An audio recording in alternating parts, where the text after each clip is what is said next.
muchas gracias. 88, Eco Alfa 3, Radio Kilo Mike, Z. Eco Alfa 4. Eco Alfa 4, adelante. Eco Alfa 4, adelante. Eco Alfa 3, Radio Kilo Mike, desde Charlie Bravo 271, Mike Víctor Bravo 0507 y Eco Alfa Florida 0206. Z.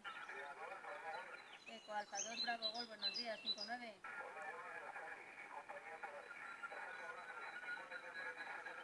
Un abrazo, Carmelo, que vaya muy bien. 88, Eco Alfa 3, Radio Kilo Mike, Z. Eco Alfa 1, Bravo Kilo Oscar, Dolores, buenos días, 59.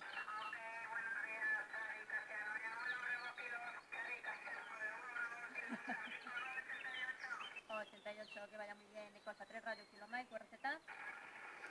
Bueno, ya habéis visto un poquito de vídeo. En directo hago este pequeño vídeo porque hoy estamos en un lateral y no se ve muy bien la cosa. Estamos aquí como en una plazoleta de obra, debe ser como un depósito o alguna cosa así.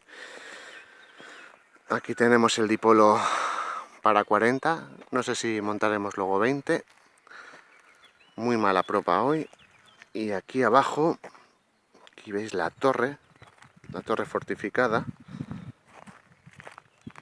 ¿vale? Que es la referencia del castillo. Y a la izquierda, no sé si se verá ahora, sí, se ve un poquito, es la masía, que es la referencia del monumento. Por lo tanto, pues eso, ¿no? Estamos a... no llega a 50 metros, estaremos a 20, 30 metros. Lo que pasa que, claro, la orografía es un poco, mostrarlo en una foto es un poco difícil. Y por si acaso hacemos el vídeo, ya que estamos todos un poquito raros, pues mejor hacemos el vídeo. Y por si las moscas, ahí está Chari operando. Y ya está, ahí tenéis a Chari.